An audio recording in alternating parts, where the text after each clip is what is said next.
জলজলি হুকুমছে বিয়া দুলাৰে পাঠকতমে আজি গুৱাহাটী কেন্দ্ৰ পাঠমন্ত্ৰীলৈ ৰাওনা হৈছে এক গাড়ীত উঠি থকা দৃশ্য যেহেতু আমাৰ কেন্দ্ৰীয় পাঠ মহাসভাই এটা তালিকা কৰি দিছে যে প্ৰতিখন জিলাই আহি কেন্দ্ৰীয় পাঠমন্ত্ৰীত আৰজ গাব লাগিব গতিকে এই অনুযায়ী আজি কামৰূপ জিলাৰ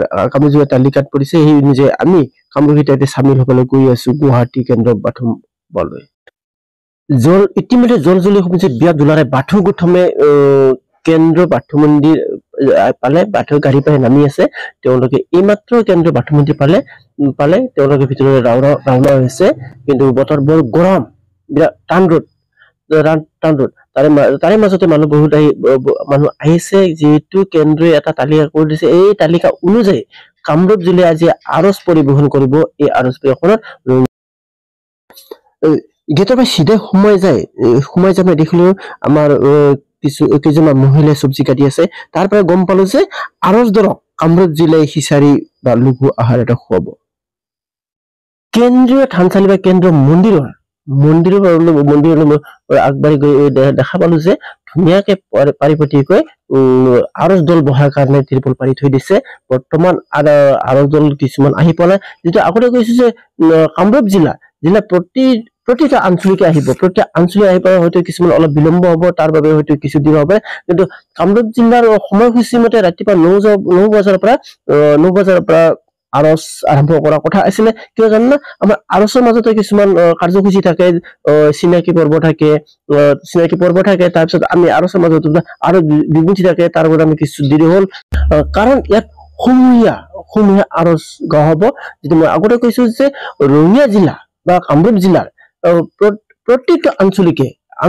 একগোট হৈ তেওঁলোকে একেলগে আমি বৰত কওঁ জঠাই আৰজ বা গৌমা আৰজ এই আৰজ গোৱা হ'ব তাৰ বাবে আমি কিছু অপেক্ষা কৰিব ইতিমধ্যে দেউৰীসকলে তেওঁলোকৰ পূজাৰ সকলো যোগ বা সকলো প্ৰস্তুত কৰা হৈ গ'ল তেওঁলোকে ৰৈ আছে যে আৰজ দল আহিব আৰজ গোৱাৰ বাবে তেওঁলোকে বৰ্তমান ৰৈ আছে দুলাৰাই বাথৌ মহাসভাৰ কেন্দ্ৰ বাথৌ মন্দিৰ বৰ্তমান নিৰ্মাণ অৱস্থাত বা নিৰ্মাণ কাৰ্য চলি আছে তাৰ বাবে তেওঁলোকে টেম্পোৰাৰীকে আৰজ গাব পৰাকে কিছু সাজি লৈছে তাত আৰজ গোৱা হ'ব আৰু তাৰে দৃশ্য বা মণ্ডপৰ দৃশ্য আপোনালোক দেখাইছো আৰু তাত মন্দিৰে পূজাৰীসকলে তেওঁলোকৰ যিখিনি প্ৰস্তুত কৰিব লাগে যোগাৰ লাগে এইখিনি কৰি তেওঁলোকে বৰ্তমান আজৰি হৈ আছে আজৰি হৈ বা আৰজ দলক ৰখি আছে মই আগতে কৈছো যে ৰঙিয়া জিলাৰ যিটো বিভিন্ন জাগাৰ পৰা আঞ্চলিক দল যাব আঞ্চলিক দল গৈ পাই জমা হোৱালৈকে কিছু সময় লাগিব আমি এইখিনি সময়লৈকে অপেক্ষা কৰিব লাগিব আপোনালোকে তালিকাখন দেখা পাইছে তাৰ তালিকা লিখি থৈ দিয়া হৈছে যে তালিকা পৰিচালনা কৰিব নেহৰু গৌতম অৰ্থাৎ নেহৰু গৌতমৰ তালিকাত যে প্ৰথমে আমাৰ আহিব কাৰ্যসূচী মতে আলাপ তাৰ পিছত মন্থিনা তাৰ পিছত হাংখাইনে আৰজ বা বৰাইনে আৰজ তাৰ পিছত আলাচি চিনাকি অৰ্থাৎ আলহী চিনাকি পৰ্ব তাৰ পিছত ধৰ্মৰ ওপৰত চুমু ভাষণ ৰাহা বিনাই তাৰ পিছত যোদ্ধা আৰজ বা শেষ আৰজ তাৰ পিছত যোদ্ধা মন্থিনা মই জানো যে বাথৌ আমি যে এই চুমু ভাষণটো ৰাখিছো চুমু ভাষণটো এনেকাৰে ৰাখা যে বাথৌৰ অৰ্থ বহুতে নাজানে আৰু বাথৌৰ অৰ্থ বহুতে এতিয়াও কবা খুজিছে যে বাথৌ আৰু মহাদেৱ একে বুলি কিন্তু এয়া ভুল ধাৰণা বাথৌ আৰু মহাদেৱ কোনোদিন একে হ'ব নোৱাৰে আমি জানো মহাদেৱ হৈছে আকাৰ সবে জানে মহাদেৱৰ আকাৰ মহাদেৱৰ এটা ধুনীয়া এটা ছবি ফটো থাকে আৰু এই ধুনীয়া ফটোখন প্ৰায় মানুহৰ ঘৰত আনি থোৱা থাকে কিন্তু বাথৌৰ কোনো আকাৰ নাই বাথৌ হৈছে নিৰাকাৰ আৰু বাথৌৰ নিয়ম সম্পূৰ্ণ বেলেগ আৰু শিৱৰ নিয়ম সম্পূৰ্ণ বেলেগ গতিকে এখানে শিৱ আৰু বাথৌৰ মাজত আকাশ পাতাল পাৰ্থক্য গতিকে ইয়াৰ কাৰণে আমি চুমু ভাষণটো ৰাখা যে এই চুমু ভাষণৰ মাজত আমি ধৰ্মৰ কিছুমান জ্ঞান দিয়াৰ কাৰণে চেষ্টা কৰাৰ লগতে বুজোৱা হয় ইতিমধ্যে সকলো আৰজৰ আহি পায় আৰজ গোৱাৰ বাবে নিজৰ চবে নিজৰ নিজৰ ধুনীয়াকৈ শৃংখলাবদ্ধভাৱে বহিছে, ধুনীয়াকৈ শাৰী পাতি বহিছে। আপোনালোকে যে কাষৰ পৰা চাব পাৰে, বোলে কাষত চালে আপোনালোকে ধুনীয়া ভাল লাগিলে, এনেকুৱা এটা ধুনীয়া ইউনিফৰ্ম, যে সকলোৰে ইউনিফৰ্ম আপোনালোকে সকলোৰে দেখা পাইছে বগা কাপোৰ, যোনটো গাত লোৱা সেই বগা কাপোৰ, আৰু ব্লাউজ দেখা পাইছে আপোনাৰ সেউজীয়া, আৰু যি লাংগা পিন্ধিছে এই লাংগা হৈছে ধুনীয়াকৈ শৃংখলাবদ্ধ বহি আৰজ আৰম্ভ কৰিব। বিৰাট গৰম, ইমান চখা ৰ'দ, যাক আমি টান ৰ'দ বুলি কওঁ, মানে গাত লাগে, ৰ'দৰ তাপ যে গাত লাগে, গা পুৰি জ্বলি যোৱা। কিন্তু এই টান ৰ'দৰ মাজত মই যি দেখা পাইছো, মই যি দৃশ্য দেখা পাইছো, যে মানুহে বহাৰ কাৰণে ঠাই নাই, কি ঠাই সৰু, তেওঁলোকে যিখিনি লাগে সেইখিনি তেওঁলোকে পৰিৱেশ গঢ়ি তুলিব পৰা নাই। ইয়াৰ দুখৰ বিষয়। মানুহে কেনেকে বহিব এই ৰূপটানত? এই ৰূপটানত মানুহে কেনেকে বহি কেনেকে আৰজ গাব? যদি আমি কৈছো দুলাৰায় বাথৌ মহাসভা, কিন্তু দুলাৰায় বাথৌ মহাসভাৰ কেন্দ্ৰীয় কমিটি হওক বা জিলা কমিটি হওক, তেওঁলোকে কিন্তু এইখিনি মানুহ বহিব পৰাকৈ কাৰ্যক্ৰম কৰিব লাগিছিল। বা ইয়াৰ পৰা আমি ক'ব পাৰিম নেকি যে আমাৰ কেন্দ্ৰীয় কমিটি দুৰ্বল নেকি? আমাৰ কেন্দ্ৰীয় কমিটি কি বা পইচাৰ অভাৱ নেকি, বা ইকনমিক প্ৰব্লেম নেকি, যাৰ বাবে মানুহখিনিক বা তেওঁলোকে ত্ৰিপলৰ তল বা মানুহখিনিক চাই বহাব পৰা নাই? বহু মানুহ এতিয়া আৰজত বহিব পৰা নাই, মানে ইফাল সিফালকে ঘূৰা ঘূৰিকে আছে। কাৰণ ৰ'দত কোনে বহিব? ইমান টান ৰ'দ, ইমান গৰম। গতিকে ইয়াৰ পৰা ক'ব পাৰো যে আমাৰ কেন্দ্ৰীয় কমিটি দুৰ্বল নেকি, আমাৰ আঞ্চলিক কমিটি দুৰ্বল নেকি, আমাৰ জিলা কমিটি দুৰ্বল নেকি, যাৰ বাবে মানুহখিনিক আৰজ দলত বহাৰ কাৰণে তেওঁলোকে এখন ত্ৰিপল টানি দিব পৰা নাই বা বিহিত ব্যৱস্থাখিনি কৰিব পৰা নাই। গতিকে ইয়াৰ পৰা ক'ব লাগিব যে আমাৰ কেন্দ্ৰ হওক বা জিলাই হওক দুৰ্বল।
আৰজ আৰম্ভ হৈ গ'ল। কিছু সংখ্যক মানুহ এতিয়া আৰজত বহিব পৰা নাই, কাৰণ বিৰাট গৰম, বিৰাট কাঢ়া ৰ'দ। এই কাঢ়া ৰ'দত মানুহে কেনেকে বহি আৰজ গাব? আৰু গৰমত থাকিব নোৱাৰি মানুহে গছৰ তলত ছায়া বিচাৰি ফুৰিছে, আৰু য'ত ত'ত মানুহে ঘূৰি ফুৰিছে ছায়া বিচাৰি গৰমৰ বাবে। আমি বাথৌ মন্দিৰ বা মন্দিৰ বুলি ক'লে, নামঘৰ বুলি জানে, পবিত্ৰ ঠাই, ধুনীয়া পৰিষ্কাৰ কৰা হয়। কিন্তু আমাৰ এয়া মন্দিৰৰ সন্মুখত কি দেখা পাইছে আপোনালোকে? মন্দিৰৰ মুখত লেতেৰা অৱস্থা, যে আপোনালোকে সোমাই আহি ক'ব যে এইটো মন্দিৰ নহয়, যে কিবা গুদাম ঘৰ, তাত হয়তো কিবা ভাঙা চিঙা দোকান, ঠিক তেনেকুৱা। কিন্তু এয়া আমাৰ কেন্দ্ৰীয় কমিটিয়ে এইখিনি পৰিষ্কাৰকে ৰাখিব পৰা নাই। এয়া কেন্দ্ৰীয় কমিটি অৱহেলা নেকি? এয়া কেন্দ্ৰীয় কমিটি তাত কি কৰি আছে? যেতিয়া তেওঁলোকে আৰজ তাত আয়োজন কৰিছে, যে প্ৰতিখন জিলাকে আৰজ গোৱাৰ কাৰণে আয়োজন কৰিছে, এই অনুপাতে তেওঁলোকে ঠাইখিনি চাফা কৰি ৰখাটো কৰ্তব্য আৰু উচিত আছিল। মই আগতে কৈছো যে ৰবীন ব্লগৰ থ্ৰুদি আজি দিনটোৰ কাৰ্যসূচী বা কামৰূপ জিলাৰ কাৰ্যসূচী, আৰজ গোৱাৰ কাৰ্যখিনি প্ৰথমৰ পৰা শেষলৈ দেখুৱাম বুলি কৈছিলো। গতিকে সেই অনুপাতে এয়া আমাৰ সম্বৰ্ধনা অনুষ্ঠান। এই সম্বৰ্ধনা অনুষ্ঠান যি আলহী মানে তেওঁলোকক এতিয়া এখন ফুলাম আৰণেৰে সম্বৰ্ধন জনোৱা হৈছে। এই সম্বৰ্ধনা অনুষ্ঠান চলি আছে। কামৰূপ জিলাৰ সাধাৰণ সম্পাদকে আলহী এখন আৰণেৰে পৰিচয় কৰি দি আছে, যে প্ৰত্যেকজন আলহীকে আৰজ দলৰ সৈতে চিনাকি কৰাই দি আছে। যিটো আমাৰ আৰজৰ মাজত চিনাকি পৰ্ব থাকে, আৰু চিনাকি পৰ্বই নহয়, তাত আমাৰ আৰজ বিবৃতিও থাকে মই আগতে কৈছো আৰজ বিবৃতিত আমি ধৰ্মৰ জ্ঞান বা ধৰ্মৰ আধ্যাত্মিক জ্ঞান দিয়াৰ কাৰণে চেষ্টা কৰা হয় যে বাথৌ ধৰ্ম কি আচলতে আমি ধৰ্ম কিয় কৰিব লাগে আমি ধৰ্মৰ প্ৰতি আগ্ৰহী কিয় হ'ব লাগে এইখিনি জ্ঞান দিয়াৰ কাৰণে চেষ্টা কৰা হয় আৰু তাৰ বাবে আমি আৰজৰ মাজত ধৰ্ম ভাষণ বা চুমু ভাষণ বা যাক বড়ো ভাষাত কয় আমি বচন বিবৃতি ৰখা হয় ইয়াৰ কাৰণে সম্বৰ্ধনা অনুষ্ঠান চলি আছে এই কথা মঙ্গলবাৰ